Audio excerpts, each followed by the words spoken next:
zu einer neuen Folge Star Trek Resurgence hier auf meinem Kanal. Ja, wir gucken mal, was heute passiert. Hui! Wir sind immer noch im Weltall unterwegs. Oh. Ja, sieht doch gut aus, ne? Ich weiß gar nicht, habe ich die Steuerung noch im Kopf? Aber wir können eigentlich wieder den Controller benutzen. Wo ist er denn? Wo ist er denn? Wo ist er denn? Ambassador Spock, my senior staff. Augenblick. Wo habe ich meinen Controller? It's not every day that a captain gets to Controller ist welcome a nicht da. Starfleet legend. Ach ja. You flatter me, Captain Solano. But legend... Genau, wir wollten. Ich muss ja noch was ändern. Dialogvolumen musste ich hochstellen. Und den Mastervolumen muss ich auch wieder hochstellen, damit man das hört. So, Augenblick, ich suche kurz meinen Controller. Wo ist er denn? Da ist er. Den kann ich ein bisschen entspannter spielen. Und ihr könnt mir entspannter zuschauen. Ja, hätte ich fast vergessen. Dumm. Brauche ich demnächst sowieso. Wir gehen demnächst. Implies the past tense, Geht ja Arsch. whereas I am very much focused on our present circumstances. I didn't mean to suggest you were stuck in the past. You're right, Ambassador. Not the most diplomatic choice of words. Your experience comes from the past. But our present situation calls for it. True enough. We were hoping you could fill us in on the details. We got the basics from Starfleet. Two formerly peaceful neighbors are now on the brink of war. Indeed. And the tension between them grows fiercer by the hour. Oh je.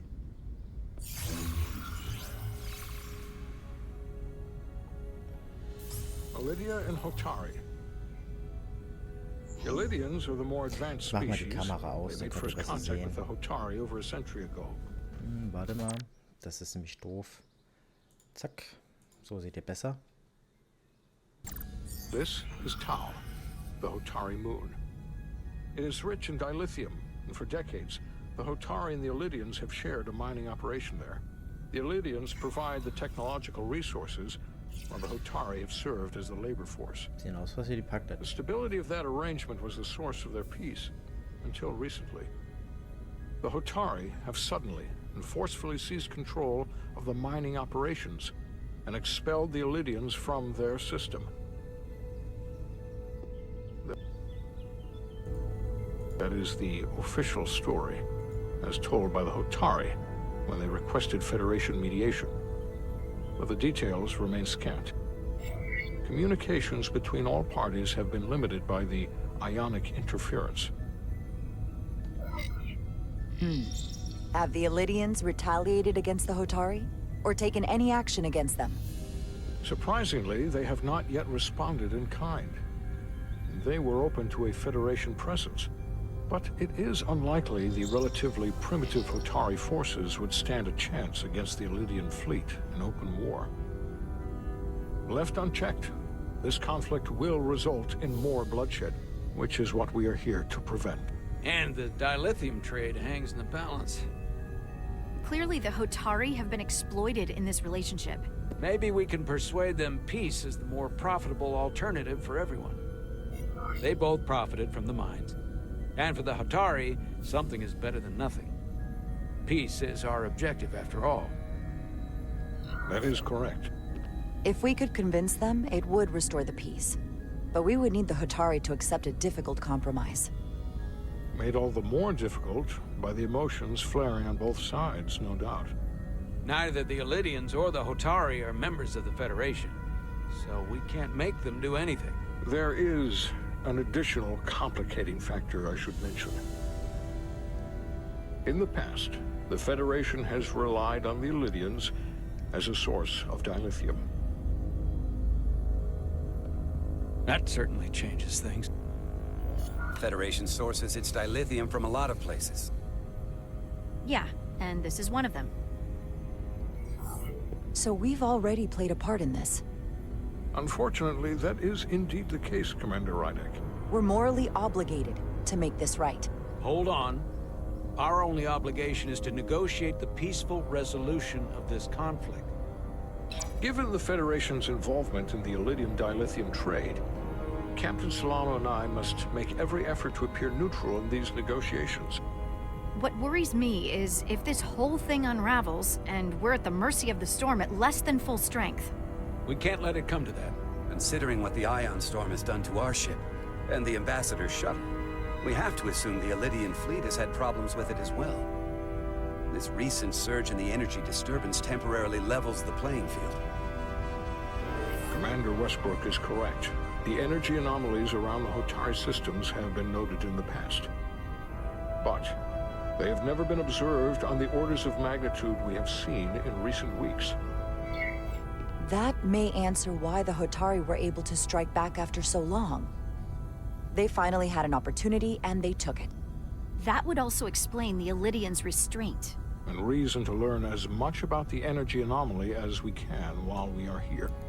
We do not want to be caught at a disadvantage of our own. So I trust we understand our circumstances. We're operating on a strict timetable here, and we're going to be leaving for the negotiations shortly. Commander Westbrook, I want you to leverage our systems to investigate the anomaly from here while we're gone. Aye, Captain. Thank you all. Dismissed. Dismissed. Okay. Also ich lebe noch. I want to speak to both of you privately.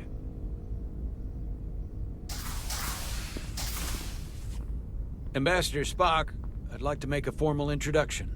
My first officer, Commander Jara Rydek. Commander, as you are aware, there are limits to what Captain Solano and I can do in our official capacity as representatives of the Federation. But someone in an unofficial capacity, your first officer, for example, would not be bound by those restrictions. Commander Rydek could ingratiate herself to certain parties behind the scenes, where they may be more candid in revealing information that could lead to a resolution. She certainly goes her own way. Maybe that helps in this case. It would be unconventional. With all due respect, Ambassador, I'm not a trained diplomat. That's exactly what we're going to leverage. I began my time in Starfleet as a science officer, not as an ambassador. We must be adaptable in the line of duty. Well, I hope Commander Rydek will have more luck finding out what really happened than we will through official diplomatic channels. The fate of the negotiations, the interests of the Federation, and the prospect for peace may very well depend on it. Oh je.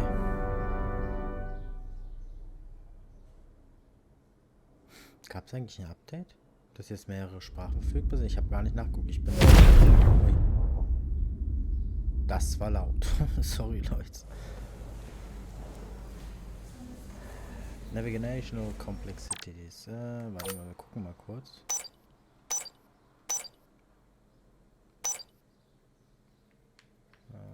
Subtitles, ja. Dann müsste ich später nochmal im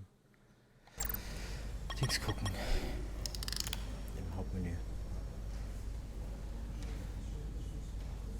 Die steht auch auf ihn. Mr. Diaz, I understand you have already discussed the warp drive failure with Ambassador Spock? I have. It is imperative that the Ambassador's shuttle be flight ready.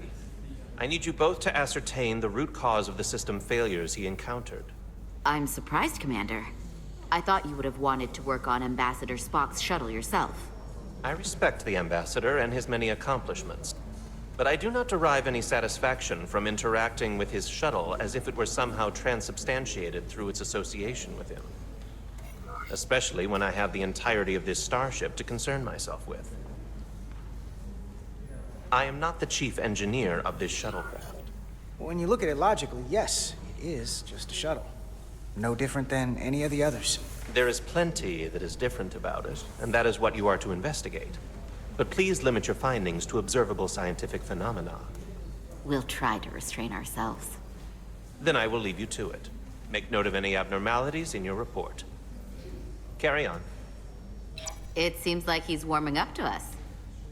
Yeah. Even Chovok has to look at that face and know you've earned some real respect. And I have to admit that I owe you one. You were right to make me go first. I don't know what I was thinking. You've pulled me out of trouble how many times? Call it even. Okay. At the very least, maybe I can track down that bottle of Saurian brandy you're still on the hook for. But first, we have work to do.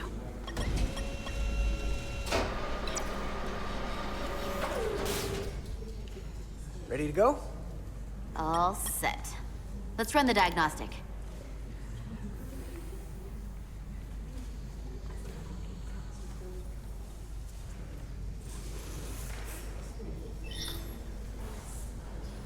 Wow.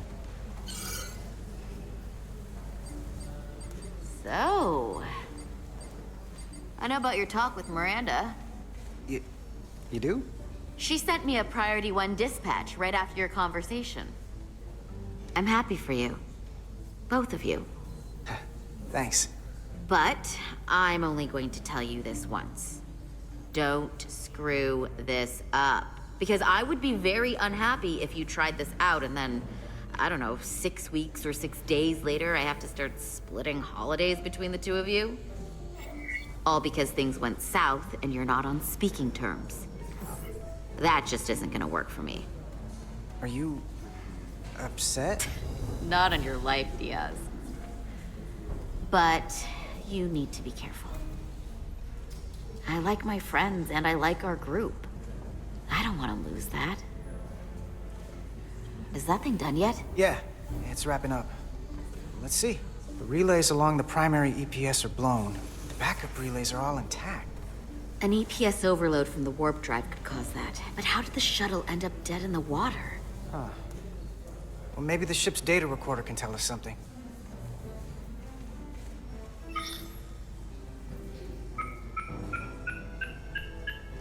Here. They were only about 8 minutes from their plotted warp point. No faults, just those warnings. What are they?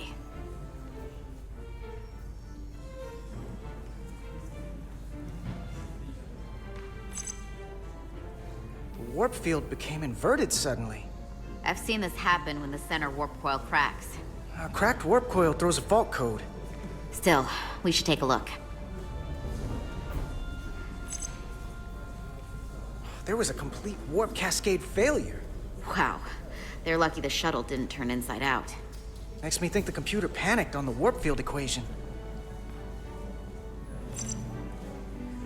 Subspace variance out of tolerance. What does that mean? It means the main navigation array lost sight of space somehow. Will the array going offline cause that? Yes, but it should have also thrown a fault code.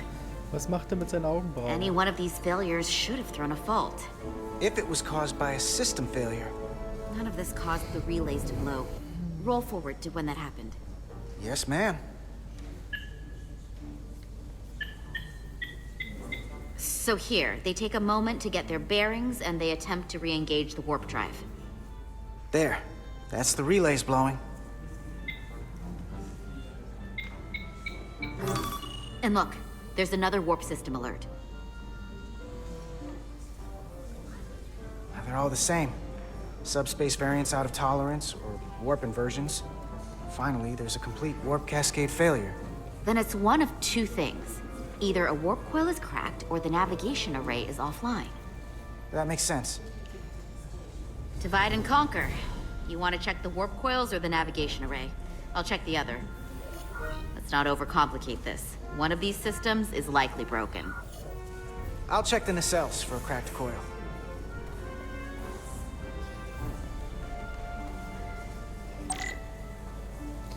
Your recorder, but use X to hold your recorder, hold rotate.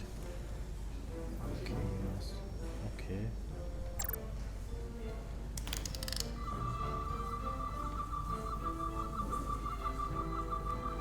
War noch was?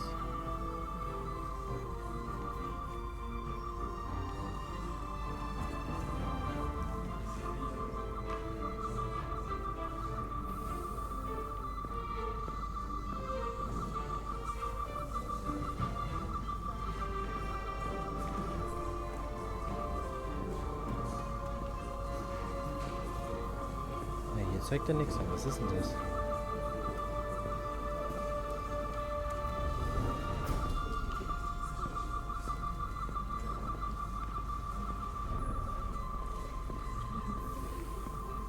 RT.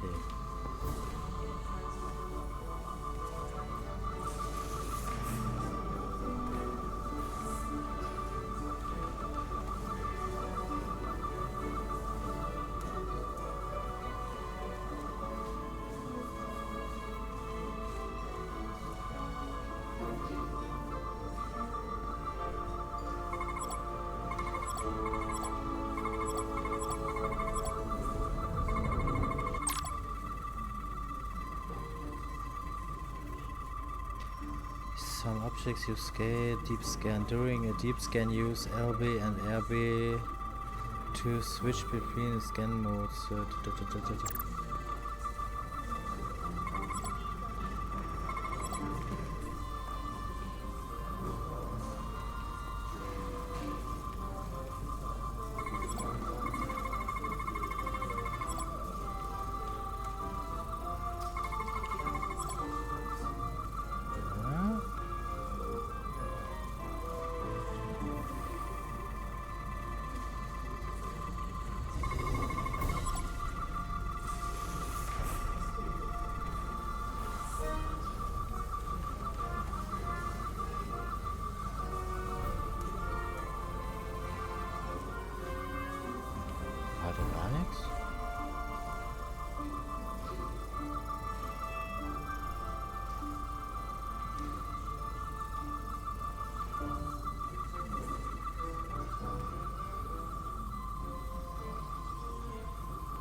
Okay. The leading coils show the routine main repair micro. Aber wo ist jetzt der...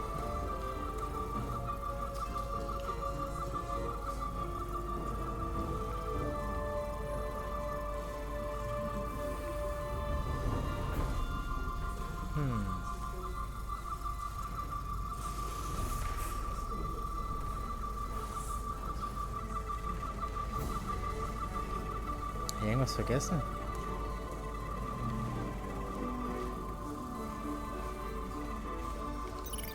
Ah, jetzt. Vielleicht sollte ich auch oben das in der Ecke lesen, ne? I checked every coil on the port nacelle for imbalances. If any coil in either engine were cracked, I would have detected it. So, it must be the navigation array. Except it's not. Checked and double-checked. Well, the readings don't lie. Here comes the security detail for the way team.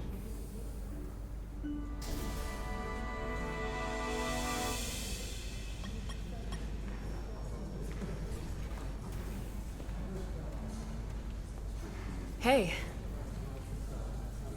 I'm not here.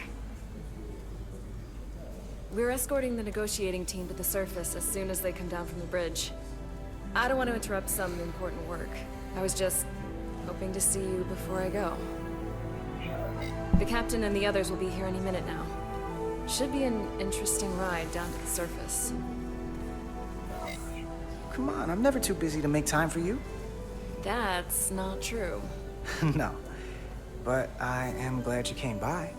No, that's more accurate. I gotta be precise with you, huh? Hey, Maris. Aren't these those button pushers you're always hanging out with? And you're the phaser jockeys we always beat in Parisi squares, right? All aboard for Hotari. That another one of the captain's railroad things? Gotta be. I just usually zone out by the time he gets to the whole, steam engines were the warp drives of their day part. Catch y'all later. You don't want to miss your train. I do have to go.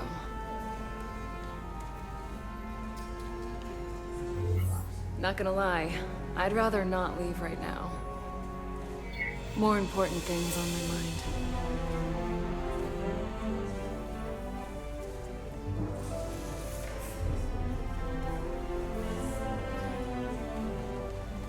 That was nice. Yeah, it was. Save some of that for when I get back. You got a deal. Ist das überhaupt erlaubt? So im Arbeitsverhältnis? Ja, mit dem dummen Kommentar müsst ihr rechnen.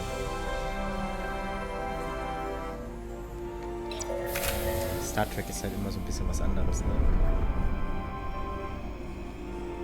Da ist ja alles so Friede, Freude, Eierkuchen. Pium, pium, Encelar pium. Diaz.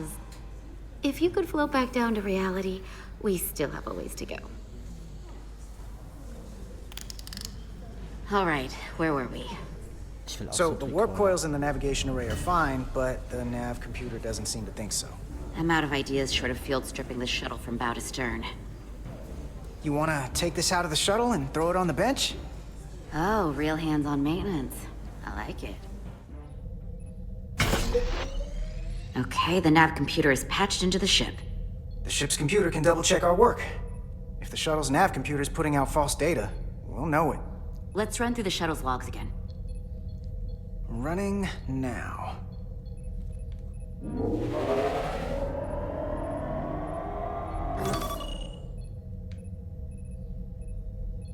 Same. Warp field inversion and a cascade failure. However, the Resolute computer doesn't show the same subspace variance. We're in the same conditions that the shuttle was in when it failed. Why wouldn't the ship's computer get a matching result? What if the subspace variance was a momentary occurrence?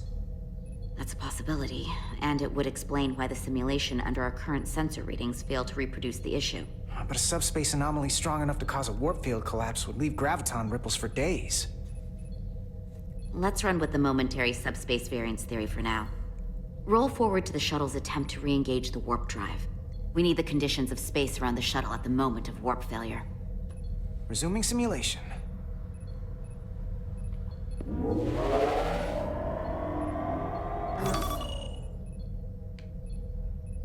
Error in warp field calculation. Cochrane formula variables are out of ring. That right there. Take the shuttle sensor data from that moment. Computer, why did the warp field calculation fail? Warp field pressure returned non-orthogonal. Results are undefined. That doesn't help. Wait, what if we use a different ship? Put the Resolute into the simulation instead of the shuttle. Yeah, it should warp just fine. Unless... Computer, run the simulation with the Resolute. Resolute simulated. Computer, give me manual control on the warp power. Static field intensity, warp 1.1. 1.2. 3. Warp pressure is destabilizing. Error in warp field calculation. The warp drive has experienced a system-wide cascade failure. Warp field collapsed. Subspace variance is out of tolerance. Cochrane formula results are undefined. Bingo. What-o? The same moment when the shuttle failed to warp, so did the ship. Whatever happened to the shuttle just happened to us.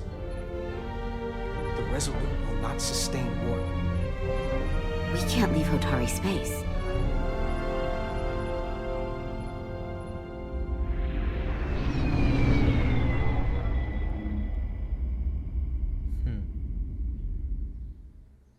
Oh mein Gott. Stopp. Ja. Liebe Leute, machen wir wieder Dings an. Ich bedanke mich fürs Zusehen. Wenn es euch gefallen hat, lasst doch gerne ein Like oder Abo, wenn ihr mehr davon sehen wollt. Und wir sehen uns in der nächsten Folge. Ja, mir macht das mega Spaß. Also, auf Wiedersehen. Tschüss.